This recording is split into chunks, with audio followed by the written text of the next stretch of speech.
শফিকুল আমার জামাই বিদেশে গিয়েছিল অভাবের তাড়নায়, গরিব মানুষ, গায়ে খাটা মানুষ, তাই এই বাঁচার জন্য ওই দেশে গিয়েছিল। ওই দেশের সরকার বড় হৃদয় পাষাণ দিয়ে বড় কঠোর উনারে যে শাস্তি সাজা দেশে বোমার হত্যায় উনি নিহত হয়।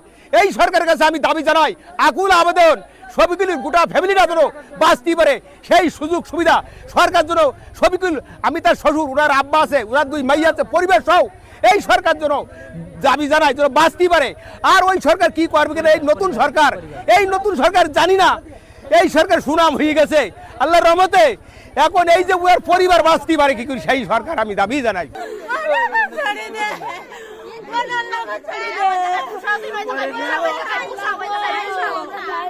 আপনারা জেনে থাকবেন যে মৃত শফিকুল ইসলাম ওয়েস্টার্নার্স কল্যাণ বোর্ডের তত্ত্বাবধানে এবং প্রবাসী কল্যাণ মন্ত্রণালয়ের তত্ত্বাবধানে ওনার লাশ দেশে এসেছে। আমরা তাদেরকে পূর্ণাঙ্গ সহযোগিতা করেছি।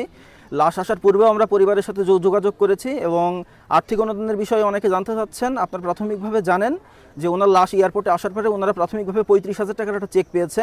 পরবর্তীতে উনি বৈধভাবে দেশের বাইরে যাওয়ায় উনি এককালীন বাংলাদেশ সরকারের পক্ষ থেকে 3 লক্ষ টাকা আর্থিক অনুদান এবং জীবন বিমার কাছ থেকে 10 লক্ষ টাকা পাবেন এবং পুরো টাকার প্রসেসটা হবে আমাদের অফিস থেকে।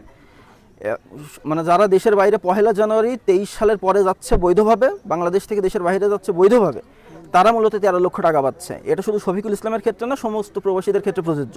এবং যারা 1 জানুয়ারি 23-এর আগে গেছে দেশের বাইরে, তারা পাচ্ছে 3 লক্ষ টাকা। এটা বাংলাদেশ সরকারের আর্থিক অনুদানের একটি অংশ।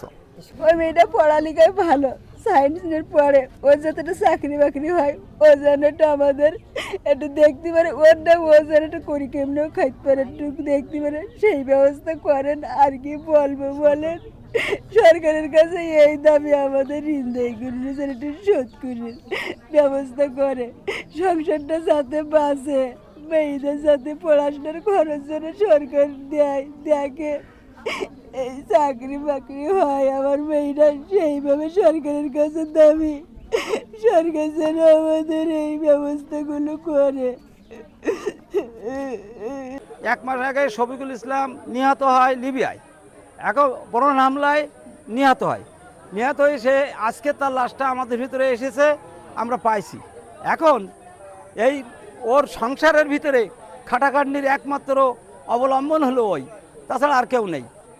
বুড়ো মা বাবা আছে, তারপরে 2টো মেয়ে আছে, তারপরে ওর স্ত্রী আছে, এদের দেখাশুনো করার মতো কোনো লোক আর নেই, ওই একমাত্রই ছিল অবলম্বন। এখন সরকারের কাছে আমার অনুরোধ বা আমাদের দেশবাসী গ্রামবাসীর অনুরোধ, যেন ওই শফিকুলের পরে সরকারের একটা অনুদান থাকে। আর আজকের এই ছেলেটা খুবই হতদরিদ্র একটা পরিবারের ছেলে। গত রমজান মাসে সে বিদেশ লেবাননের উদ্দেশ্যে রওনা হয়। খুবই সহজ সরল ছেলে। আমরা হঠাৎ জানতে পারি সে লেবাননের ড্রোন হামলায় নিহত হয়েছে। তো একটা পর্যায়ে আজকের দীর্ঘ 1 মাস পরে আমরা লাশ পেয়েছি। দুঃখের মধ্যে হলেও, কষ্টের মধ্যে হলেও আমরা একটু স্বস্তি পেলাম যে লাশটা আমাদের হাতে পেয়েছি।